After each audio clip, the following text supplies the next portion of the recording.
Welcome back to the Tainted Docket. If you haven't been here before, this is a DVSA channel.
Case towards all of them at once.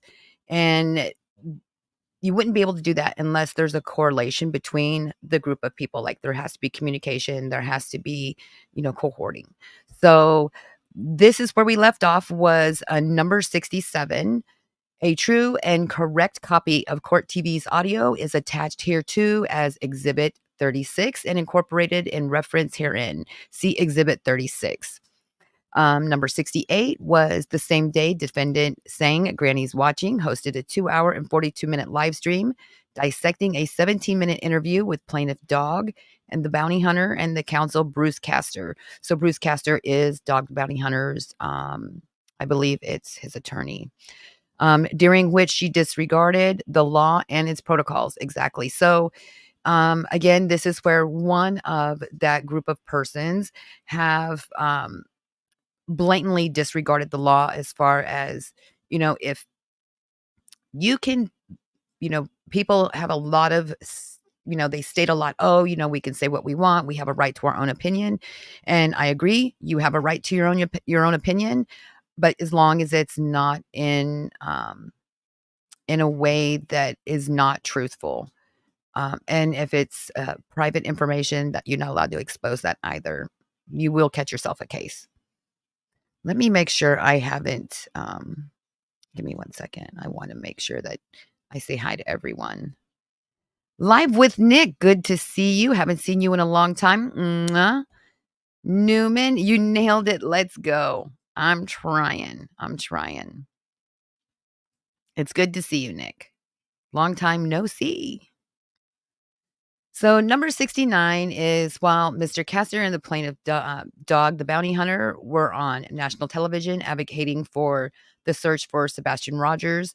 And again, I can review you. Sebastian Rogers, 14-year-old who came up missing. There was a group of people who were out helping look for him. And what happened was, you have certain YouTube channels that like to do a lot of bashing and make false statements. And it's where they ended up in this situation. Let's see. You know what? Let me share this document with you so you guys can see it.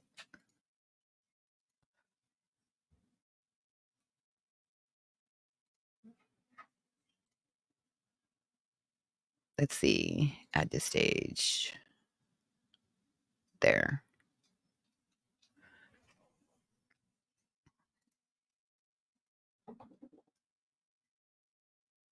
Let me see if I can. There. I wish there was a way to move me around on this little screen. Okay. So you can see where I kind of left off. You know what? That's just too much. Let's do some editing.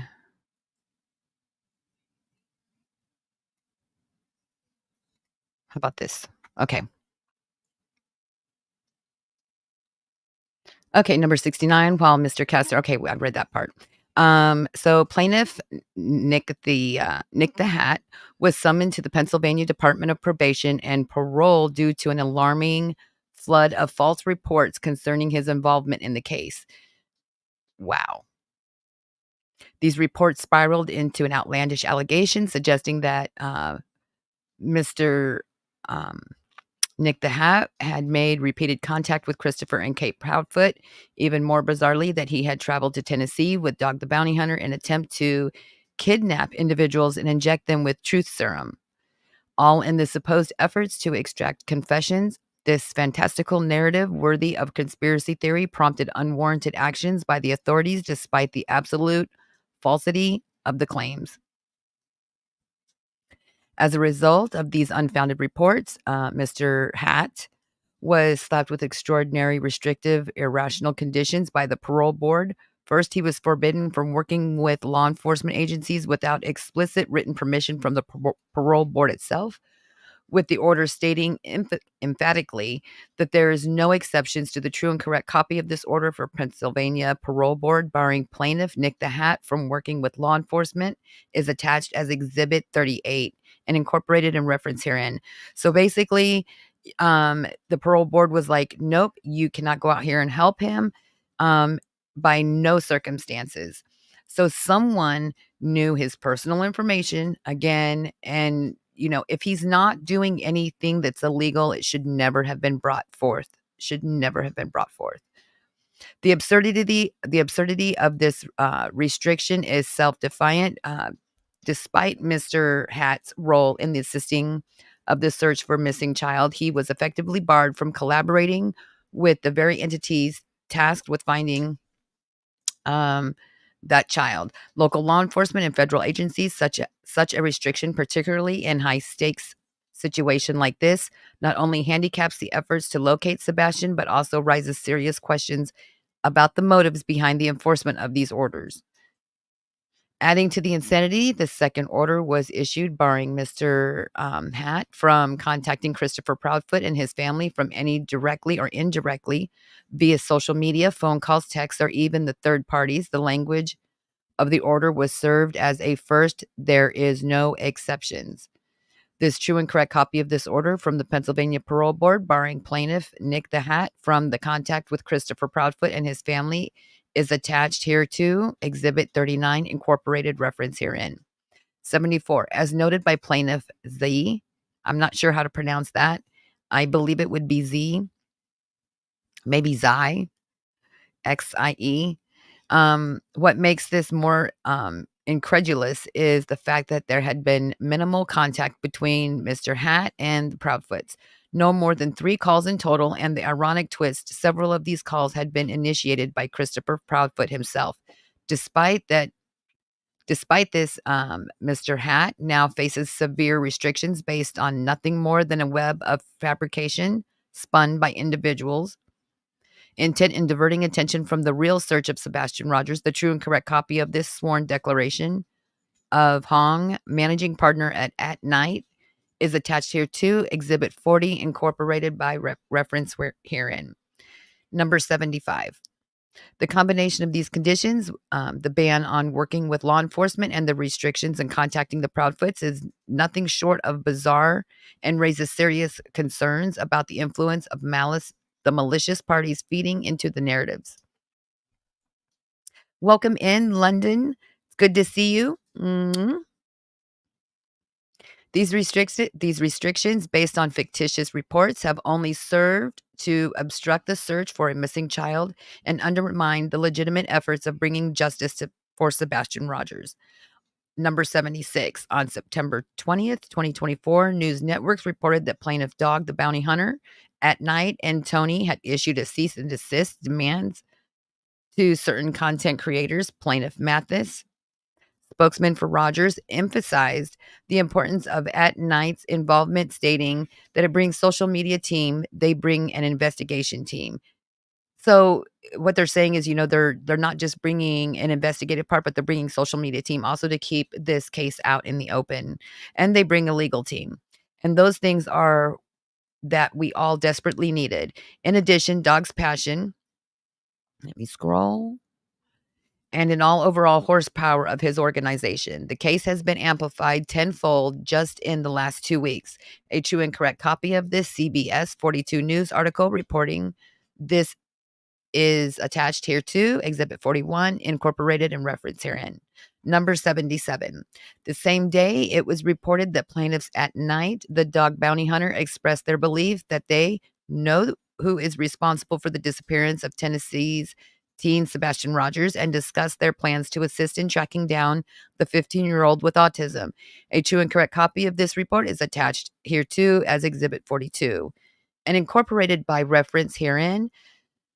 Let's see, number 78. However, that afternoon, counsel Bruce L. Castor, who's the attorney, notified the undersigned of Dylan McCandless King Culture and Graham LLP for Butler, Pennsylvania, had entered their appearance on behalf of the defendant, Trudy.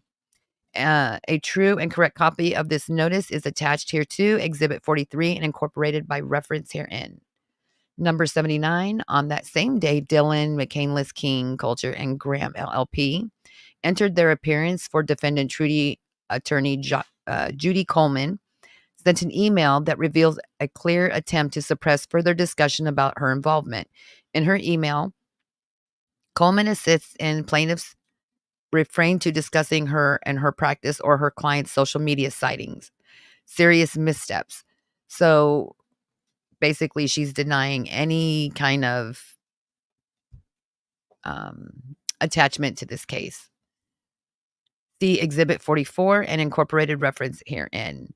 Number 80. The pattern has been evident in defendant Trudy's previous conduct, and now attorney Coleman's own correspondent aligns with these methods, contributing to the enterprise.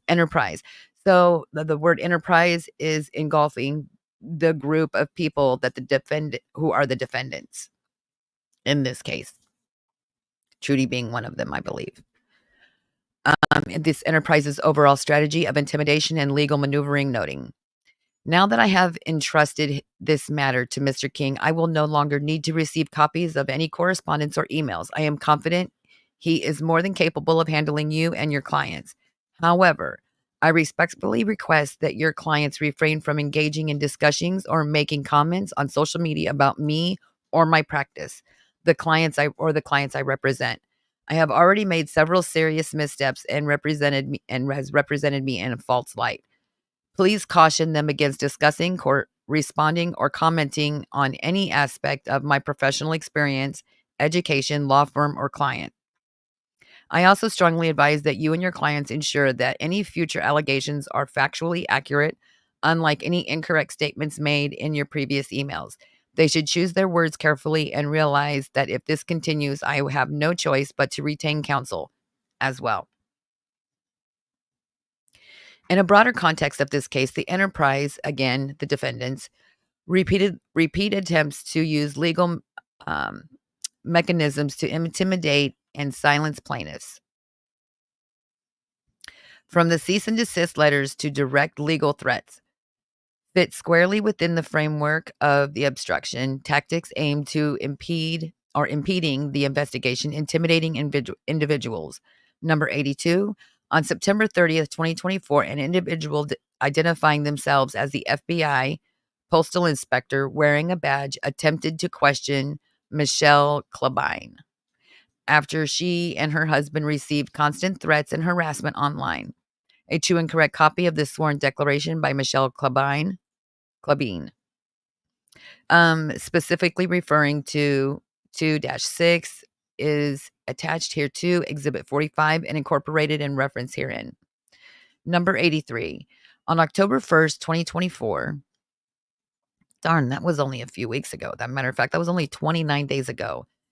Kenneth Kubine, aka Uncle Taco, called Oklahoma City branch of the FBI to report the incident involving the individuals posting as FBI postal inspector. A true and correct copy of this sworn declaration of Kenneth Klabine. I'll have to figure that one out. Specifically referring to Section 4 is attached here to Exhibit 46 and incorporated reference herein. Number 84. On October 2nd, 2024, plaintiffs at night issued a litigation hold via email to the contractor's personnel representatives, social media moderators, public figures, clients, and other relevant parties associated with the search for Sebastian Wayne Drake Rogers. The email instructed in the recipients to preserve any material that could be considered relevant to this case. A true and correct copy of this litigation holds email and attached hereto Exhibit 47 and incorporated reference herein. On October 5th, 2024, approximately at 7:16 p.m., a white Chevy truck pulled into plaintiff's Z's driveway, which was hidden from the road. A man exited the vehicle, leaving his door ajar, and began peering in the windows of the home. He knocked on the door and, after noticing the security camera, quickly left.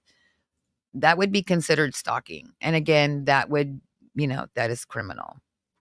Declaration of Z, see Exhibit 40. A true and correct copy of this video showing truck arriving attached here to Exhibit 48. And again, remember when I said it doesn't matter what you delete at all. There's always going to be a copy of it somewhere. You don't know if your neighbors have, doorbell cams, any of that. So you never know what is being recorded just in your everyday day-to-day life, from going to the grocery store, from a parking lot to, your doorbell cam, neighbor's doorbell cam, anything on your phone. It can all be used as evidence for court. People are crazy. No doubt. No doubt, Landon.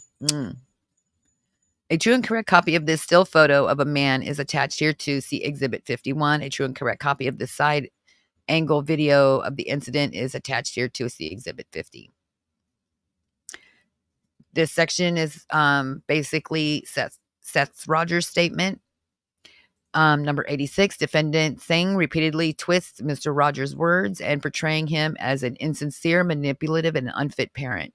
This is not just personal vendetta, but part of a larger coordinated attempt by the enterprise, again, defendants, to discredit Mr. Rogers in the eye of the public. The mocking and distorting of his words serve as dual purpose in undermining his credibility and inciting further harassment from defendant Singh's audience. This is where I'm saying it's okay. It's okay for you to go help look for missing children, or help sleuth through evidence, and try to help find missing children. I see nothing wrong with that. Keep your opinions, if they are derogatory, to yourself unless you have some solidified evidence that proves such fact. You can land yourself in a serious case. I downright refuse to post or discuss anything that is not factual evidence, period. And if it is factual, if it's about someone personally, no, won't do it. Defendant Singh mocks Mr. Rogers for stating, "I just want a divorce so I can start again." I do believe that this is like a message recording. It states, 0:19. So I'm assuming that's at 0 hours, 19 minutes. Could very well be at 19 seconds. I'm not sure how they wrote this down. Okay, let's see here. She sarcastically thanks him for being so nice during the divorce. That is at 0:32 minutes to 0:39 minutes, encouraging her audience to view him as deceitful. A true and correct copy of this sped up at 2 times audio recording is attached here to Exhibit 52 and incorporated by reference herein. Number 88. This distortion of Mr. Rogers' statements reflects the broader strategy of the enterprise with defendants Singh and Trudy, coordinating efforts to undermine victims' credibility through mockery, manipulation, and defamation as tools of harassment. Defamation it's still a crime unless it is true to the fact. You just can't. There's just things that you cannot do, and I see it all the time on YouTube. So please be careful. There is some people that will take that step to make sure that it doesn't happen again. Defendant Singh's persistent sarcasm goes beyond mere commentary. It is a tactic used to diminish Mr. Rogers' character, which is defamation, and portray him as untrustworthy, echoing the sarcastic attacks frequently employed by defendant Trudy and other members of the enterprise, where sarcasm is weaponized to belittle the audience is to belittle, and the audience is encouraged to join in the public degradation. So, by inciting your audience to um, continue harassing with defamation and using these tactics, it's not a good it's not a good look. And I get it. There's a lot of channels out there that really, really like the chaos and the drama. And you just have to kind of take a step back. Do you really want to involve yourself in those types of atmospheres when it could very easily be turned on you? How someone treats someone else? How's that saying go? How someone treats someone else, don't think for 1 minute that they won't treat you the same way. Number 90. Oh, he's such a good guy. Thank you for being so nice during the divorce. Basically, she's mocking him. Mr. Rogers' effort to present himself um, as responsible, twisting his words to imply hypocrisy. See Exhibit 52. Number 91. The use of sarcasm and ridicule align with the enterprise's broader strategy of public character assassination. Defendant Sang's mockery tone not only serves to discredit Rogers, but also to mobilize her followers to further participate in the coordination of defamation. And again, that is her, basically inciting them.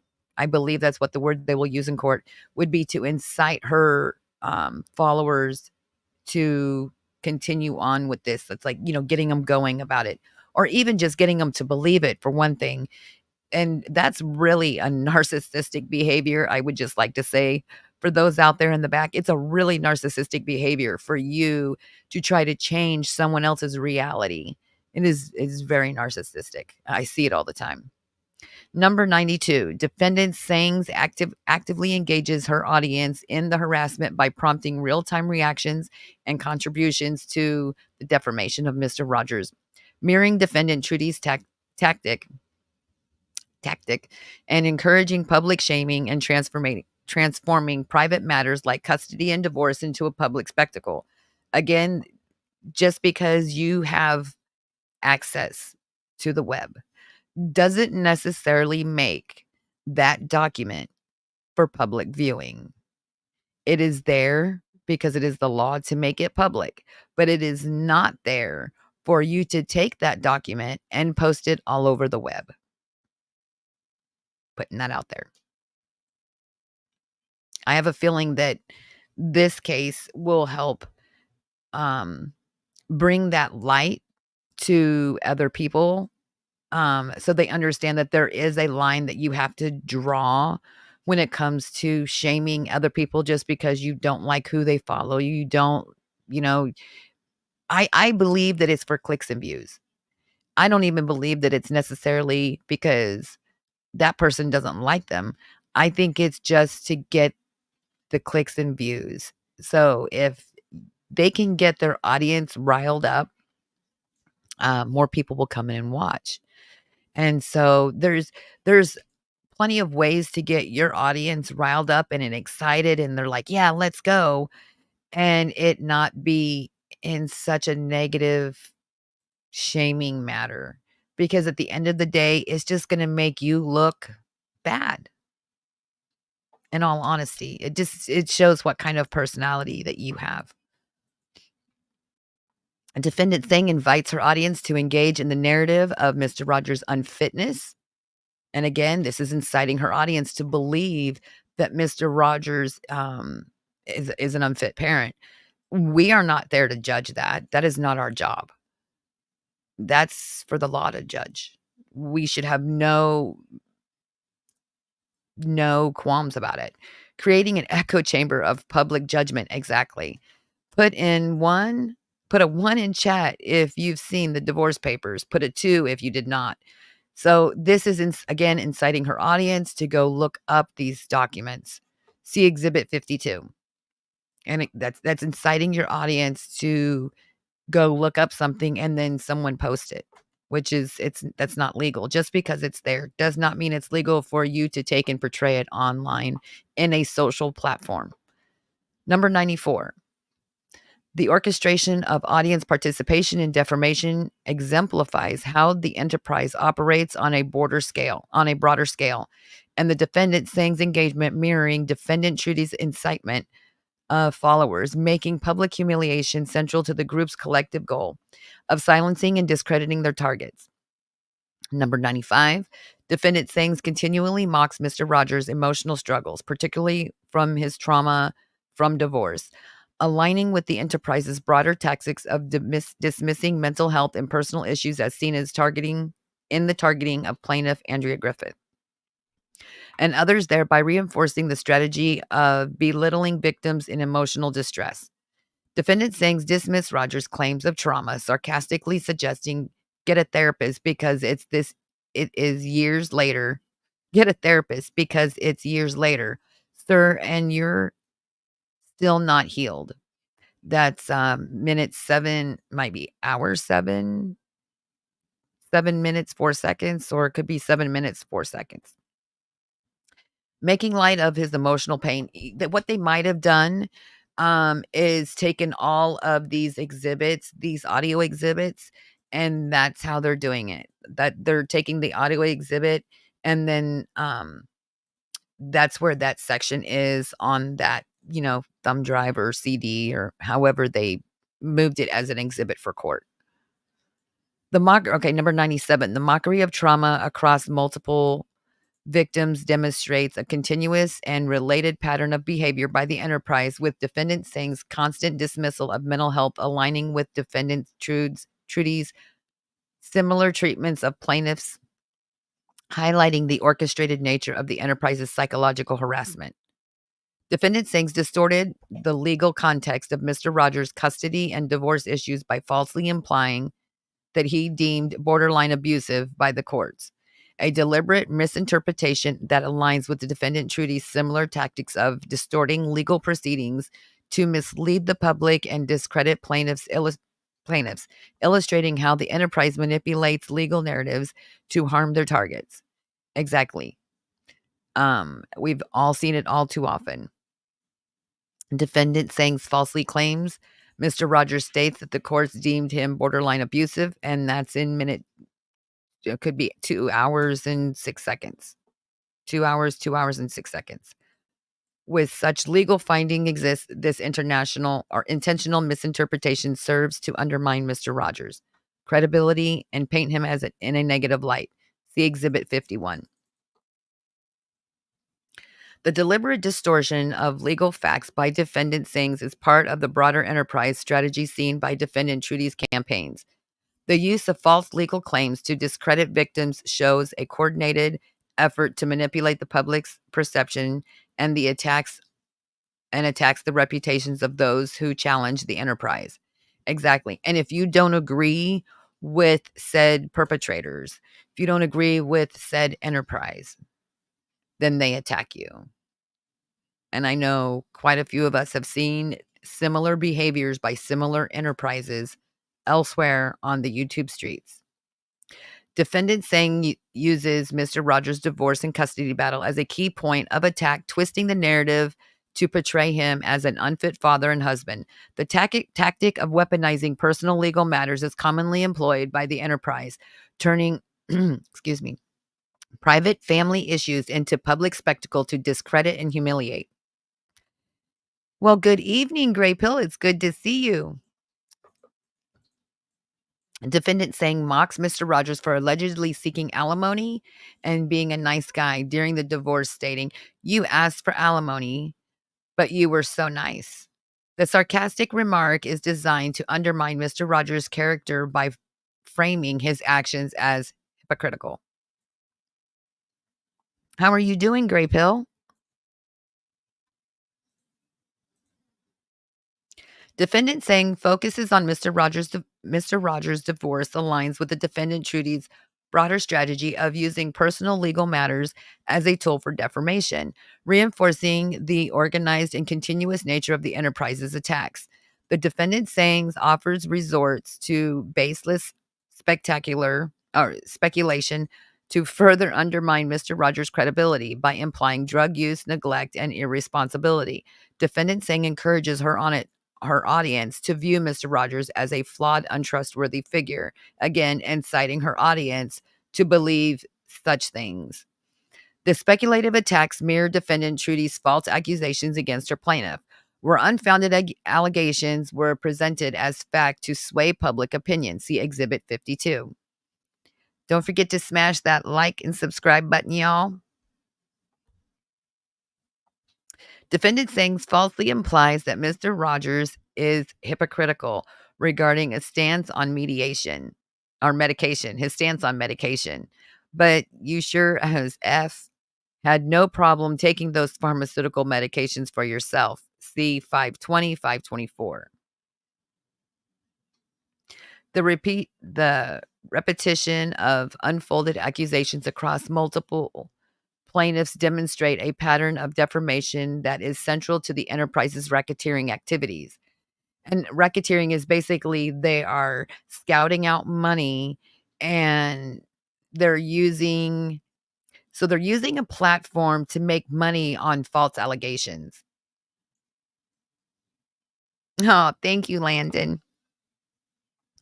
Defendant Singh does not merely mock and insult Mr. Rogers. She actively encourages her audience to join in, fostering a culture of public humiliation designed to amplify the emotional and psychological harm, mirroring defendant Trudy's tactics of mobilizing followers to intensify the impact on victims. See Exhibit 52.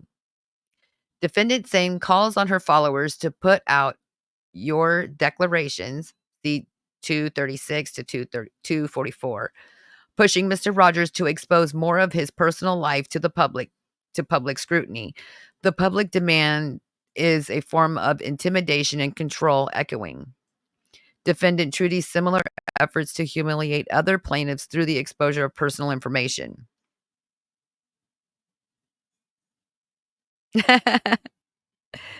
I bet you do, Landon. The coordinated efforts to publicly humiliate victims show continuous pattern of racketeering activities. As defendant Singh's role in encouraging her audience to participate in the harassment demonstrates an enterprise use of public platform to amplify harm and silence opposition. Because if you go and try to silence them, they're just going to continue to attack you more. If you ignore them, eventually they just stop. But for a victim who's like actively dealing with a situation, for instance, like this case, you can't just hide from it. You know, they're already being emotionally damaged by what they're going through at the time. So, you know, this is just adding on to that emotional distress. Their child is missing. I feel so sorry for these parents. I can share that with you later on, Gray Pill. I'll send you a message. Now, this is Tony Mathis's, basically his statements.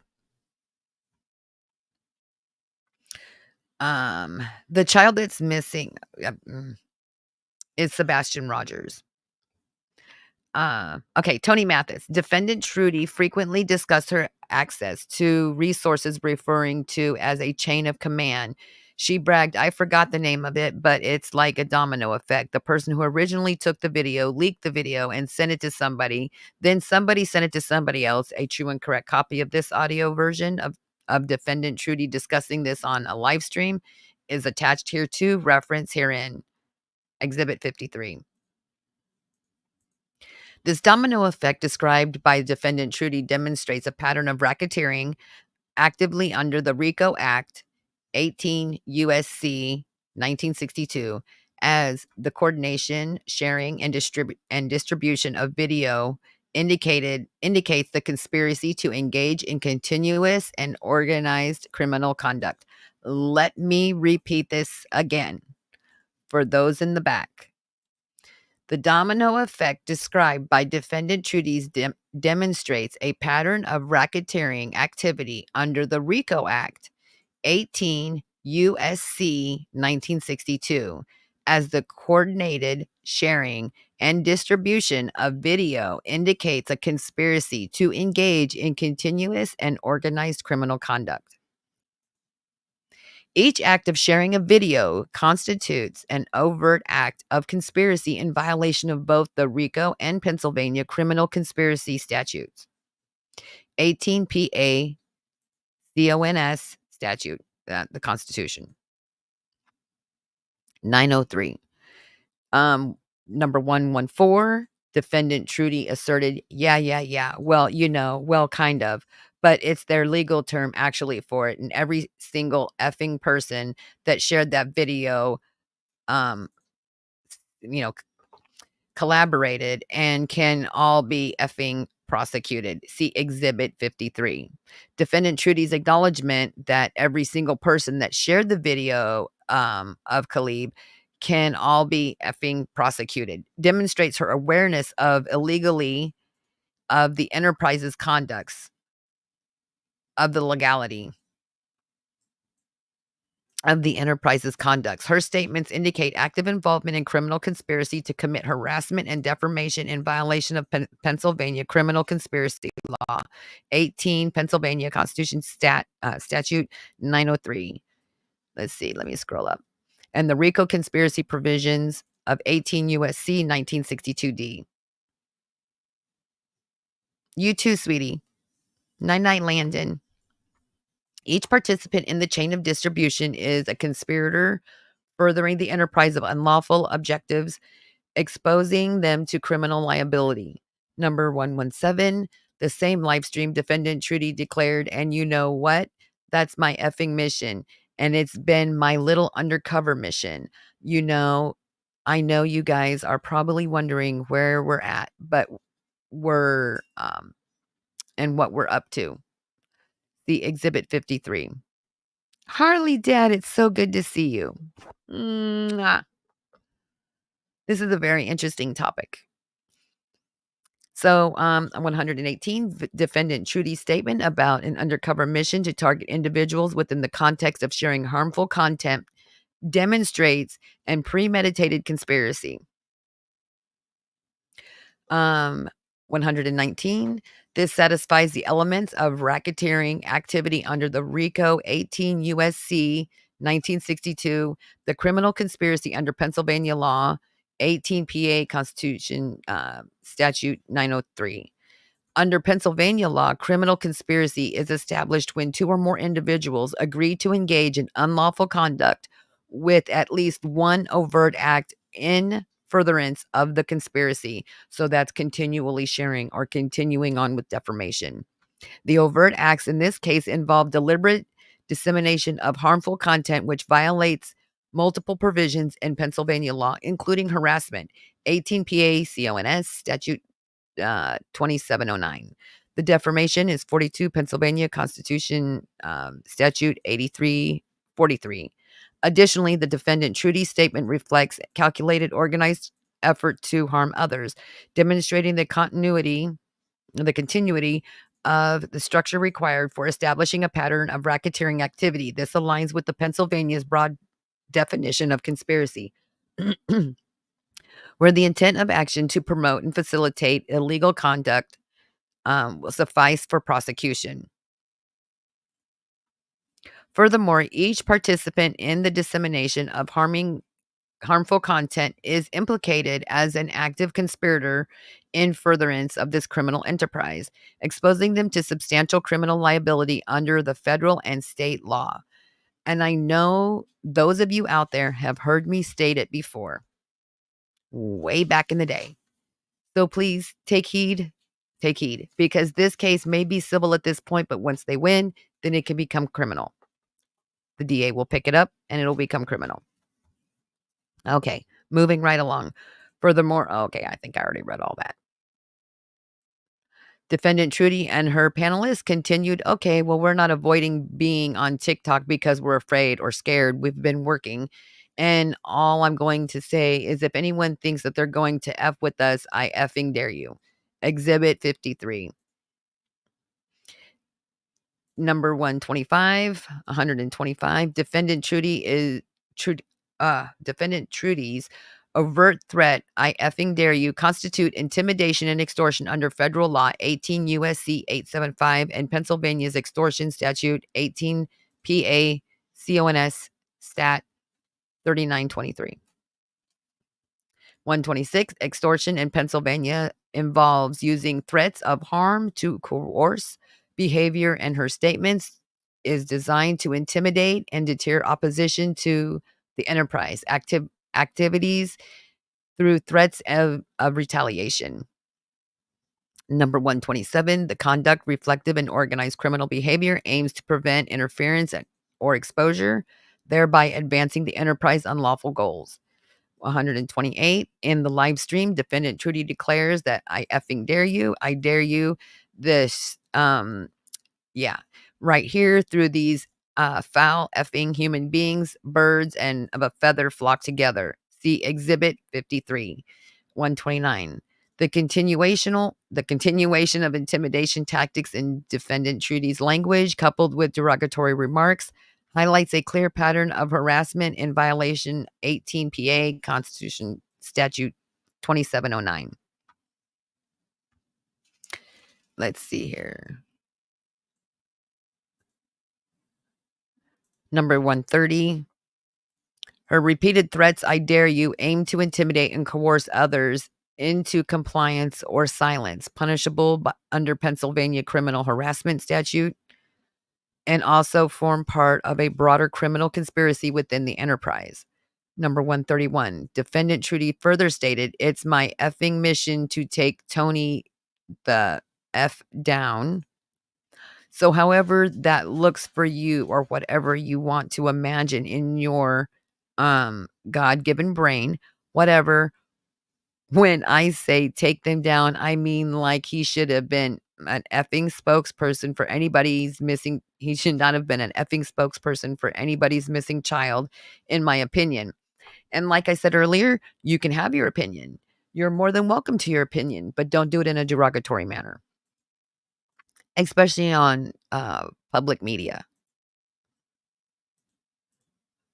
132, the statement demonstrates defendant Trudy's intent to cause significant harm to Tony L. Mathis through coordinated campaign of harassment and defamation, further supporting criminal conspiracy 18 Pennsylvania Constitution Statute 903, the racketeering activity under the RICO 18 USC 1962. Her admissions of a mission to take Tony down reflects the calculated unlawful objective of enterprise to discredit and harm through intimidation and defamation.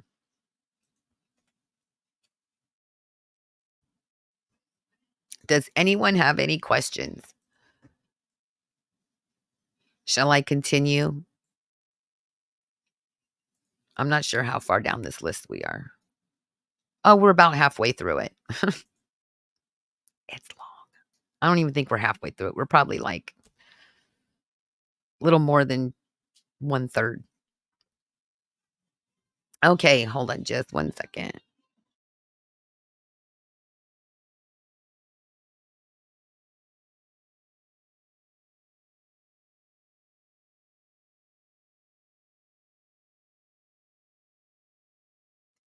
Okay, let's see here. So under Pennsylvania law, fraud occurs when the party knowingly makes false representations with the intent to induce others to act. So that can be in, for instance, me saying, I won't even say it, but for example, how these defendants are enticing their followers to be like, go look this up, or go by so and so's house, or go do this, or go do that. Um, it's enticing the audience to. I have to pick and choose my words carefully because I don't want to make a mistake. You can't entice others because of you have an opinion. You can't entice them to go and do something which is also illegal. And then you end up having them part of that conspiracy. You end up having them part of that enterprise. And I don't think a lot of people know that here on YouTube. When you entice your followers to feel a type of way or say things that they probably shouldn't say, then they become part of that enterprise, especially if they have their own channels and then they're sharing that same content elsewhere. I guess that's how I can say it. Okay, moving on. Under Pennsylvania law, fraud occurs when a party knowingly makes false representation with the intent to induce others to act. Defendant Trudy's public solicitation of funds based on false claims that she needed $25,000 to retain a federal attorney for an ongoing litigation constitute fraudulent misrepresentation. Despite receiving only a cease and desist letter, which does not constitute litigation, Defendant Trudy knowingly implied that she was under legal threat to justify her fundraising campaign. Again, this is she started a fundraising campaign, whether it's like, hey, send me an extra super chat, send me, when you're, you know, inciting people to give you money for something that is false, that's a false narrative, is again, you can get in trouble for that. Defendant Trudy's action constitute unjust enrichment, exactly, by collecting funds under the false premise of a non-existent lawsuit. Misrepresenting the misrepresenting the cease and desist letter as fabricating as a false narrative to unjustly gain financial support from her audience. Defendant Trudy deliberate misrepresentation of a cease and desist letter as ongoing litigation in her fundraising campaign constitutes fraud, demonstrating a pattern of deceit and attempt to unjustly enrich herself by misleading her audience. So, like, say you tell your audience, I want to raise this amount of dollars to purchase a certain item or to do a certain thing. Unless you have proof and a receipt that you use that money to go do that thing or purchase something, you can get in trouble for unjust enrichment. Brittany J. So I'm assuming this is Brittany J's statement. In multiple live broadcasts on YouTube, defendants saying engaged in concerted efforts to defame, harass, and intimidate plaintiff Brittany J, aka Brittany J, as part of a broader coordinated attack with her associates. These statements are not isolated incidents, but rather from a sustained campaign, targeted harassment, threats, and defamation violating both the Pennsylvania and the federal law, and fitting into the pattern of conduct that constitute the part of corrupt enterprise as defined under 18 PACS 911, Corrupt Organizations Act, and 18 USC 1962 RICO Act. 137. In her live stream, defendant saying directly threatened Brittany J, stating, I will make you effing victim. I will make you an effing victim.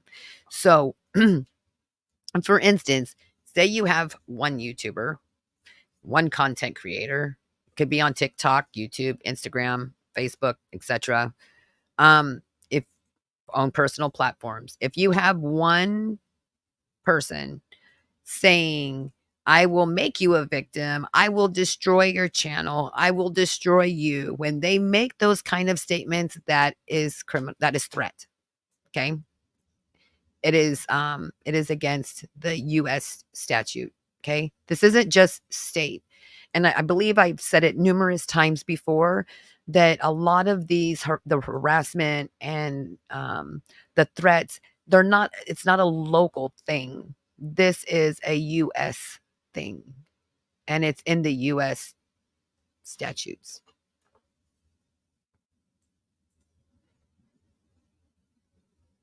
Okay, moving on. I want you to go legal. I will give you a reason to go legal. You have crossed every effing boundary there is. See notes, audio notes 559-601. A true and copy of the Granny's Watching live stream audio lasting 16 minutes and 54 seconds from May 9th, 2024 is attached here to Exhibit 54 and incorporated by reference herein. I hope that answered your question, Gary Pill. Defendant saying's intent to make Brittany J, another person, A victim and provoke legal retaliation demonstrates in malice targeted attack designed to intimidate and harass, further supporting a claim of racketeering activity under the 18 USC 1961. These threats made in public also serve to escalate the level of intimidation, forming part of a conspiracy to obstruct Brittany's efforts to defend herself legally. 139. Defendant Sang continued to attack on Brittany J's character in public forums, stating, "You are a lazy, wasteful piece of I don't speak on you, Brittany. I don't talk about you." See 516 to 531. See Exhibit 54.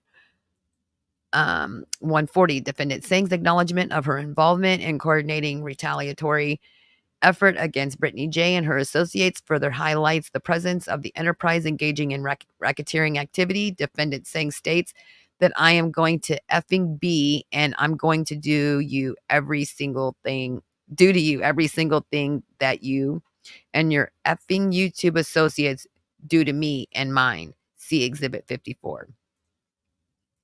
Defendant Sang's statements demonstrates her active participation in the conspiracy under 18 PACS 903 and involvement in corrupt organizations as defined under 18 PACS 911.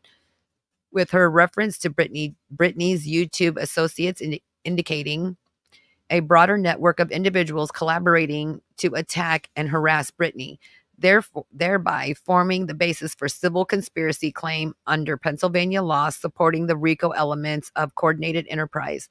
142. Defendant Singh's attempts to downplay her actions by stating, playing her own words isn't harassing or bullying. You know what's harassing and bullying is.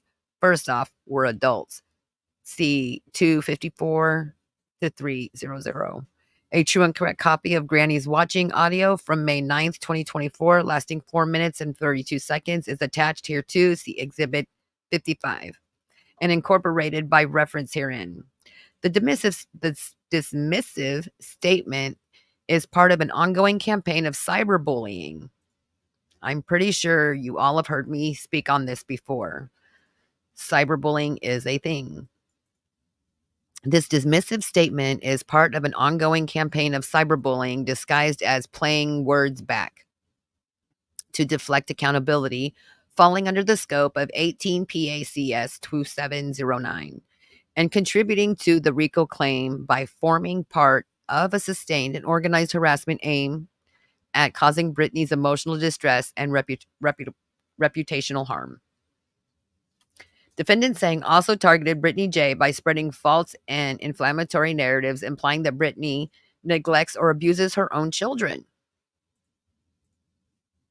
I hope there are those that will be watching this later to really understand the severity of the things that are going on YouTube on a regular basis.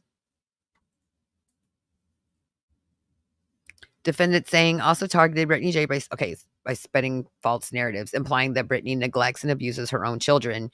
You won't find bags under my kids' eyes. You won't ever catch me driving with children unbuckled standing up. A true and correct copy of this Granny's watching audio clip on May 9th, 2024, lasting 44 seconds, is attached herein. See Exhibit 56 and incorporated by reference herein. That's mild compared to the things that I've heard on YouTube. I'm just saying. That is mild. And I know there's those out there that are probably watching in the background where like, way worse has been said to me. Take notice.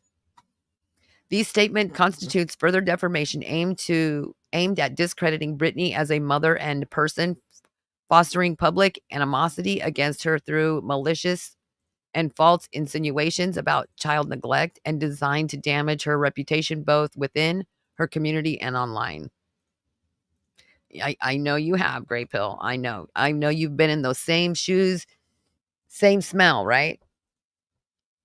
Defendant Sang has employed coordinated and defamatory tactics to harm plaintiff Brittany Nicole Jackson, Brittany J, as part of the broader enterprise involving multiple individuals aimed at discrediting and shaming her in a live stream. Defendant Sang falsely implicated that Brittany J the tragic death of a man outside of her home using strategies consisting of those employed by defendant Stephanie J. Trudy and others in the criminal enterprise. Defendant Sang's repeated and malicious actions violated Pennsylvania's harassment statute, 18 PACS 2709.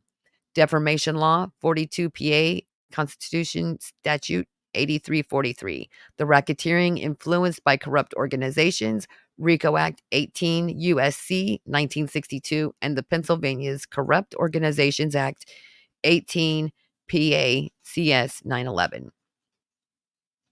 Defendant Singh's mention of the tragic death of a man outside Brittany J's home is a deliberate attempt to weaponize personal misfortunes to manipulate public perception of and defame Brittany J. Defendant Singh stated, "Let's talk about the man that died outside your home and what happened with that." The 016, a true and correct copy of the 40-second Granny's Watching live stream clip from July 24th, 2024 is attached here to Exhibit 57 and incorporated by reference herein. 149. Defendant Singh uses this tragedy to suggest that Brittany J was at fault or behaved inappropriately following the incident, mirroring the broader strategy used by the defendant Trudy and others in the enterprise to exploit personal events such as family disputes, tragedies for defamatory purposes. This pattern is consistent with the defendant Trudy's attacks on Mr. Rogers, Mr. Mathis, and um, Mr. Hat, Mr. Zai, Miss O'Donnell, Dog the Bounty Hunter, Miss Griffin, and many others, while she similarly weaponizes the personal experiences to discredit them. Oh, Lady O! Oh, I've missed you much. Defendant Singh's exploitation of this tragedy is part of the enterprise's continuous scheme to defame individuals by manipulating personal stories fitting the continuity prong of RICO, as it represents not an isolated incident, but a pattern of ongoing defamation, harassment aimed at the plaintiffs. Now, if it's happened once, it may get caught, someone may record it, but when it's continuous harassment, I hope there's those out there that are listening to this story right now. I really do.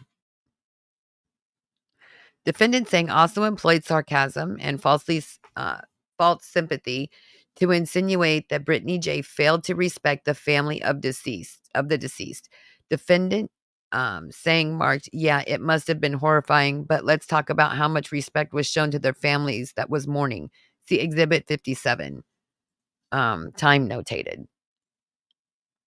152. The sarcastic commentary pretends to express concern while subtly suggesting that Brittany J was callous in her response to the tragedy. This tactic mirrors defendant Trudy's use of sarcasm when mocking Mr. Rogers, Andrea Griffin, Mr. Mathis, Mr. Hat, Mr. Z, Mrs. O'Donnell, and Dog the Bounty Hunter, and other attempts to twist the narrative to damage the reputations while maintaining a veneer of objectivity. Defendant Singh's statements also function to incite her audience to join the public shaming of Brittany J.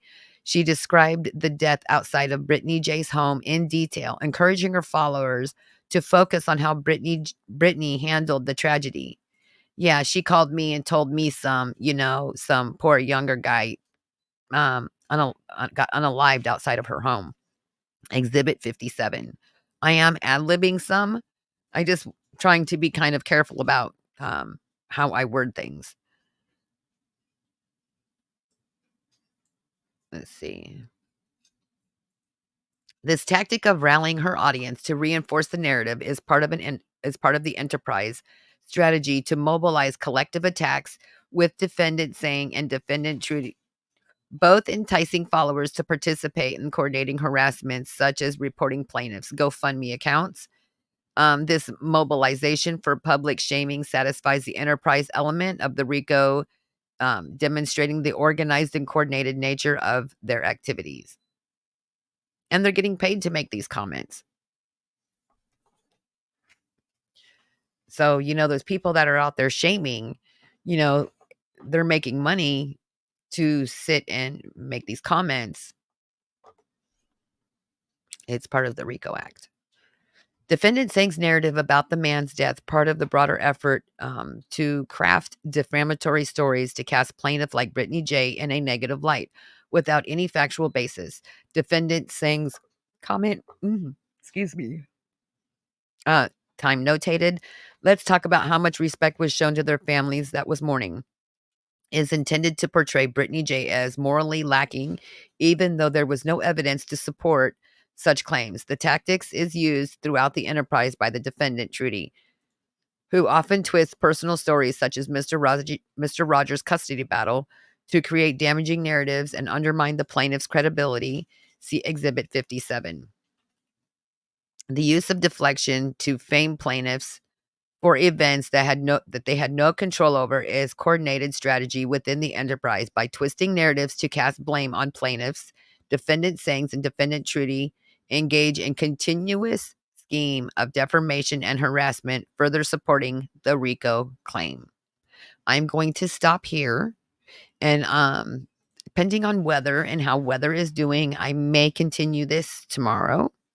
If not, I will catch up with we're about halfway through it.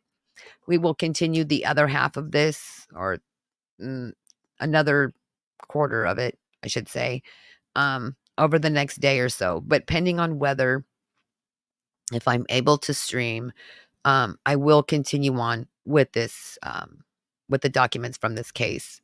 If anybody has any questions, please let me know. Make sure you hit the like and subscribe button for some more amazing content. I hope you all are enjoying the new name. If I can stop messing it up.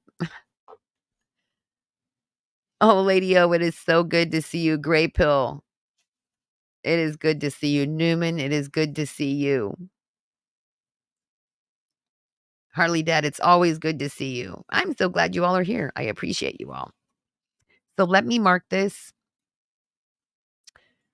so I know where I left off. If I could doodle correctly. There we go. Let me hit save so I don't lose it.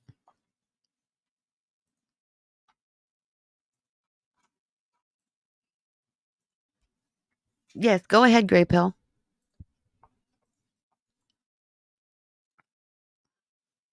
I hope you're doing well.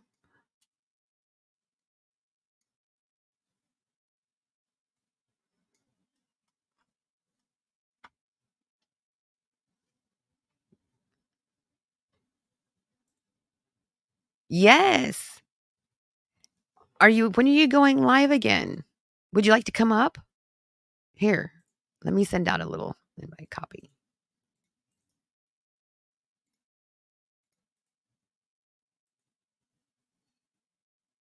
Hey, Gray Pill, if you want to come up, hop on up.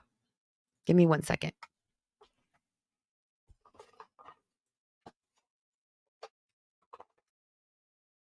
You're not allowed to be busy. No, I'm just kidding.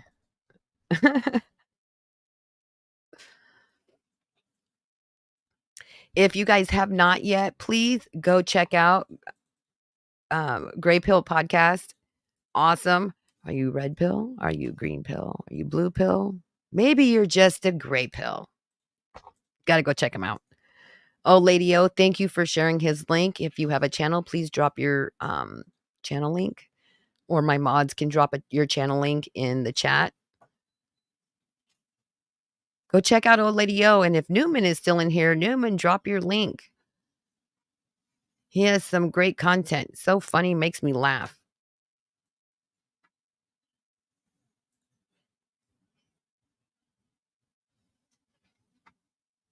I am so glad to see you all. And hopefully I will be back tomorrow night before it is real late. I know it is real late today, but there was a lot going on. I'm sorry, having, weather, internet issues. It's just blows. And, I'm still trying to get back into the swing of things. I feel a little out of sorts. but maybe, just maybe, some of the nervous jitters will go away. Thank you, old lady O. I love you all. It was great to see you all. See you next time.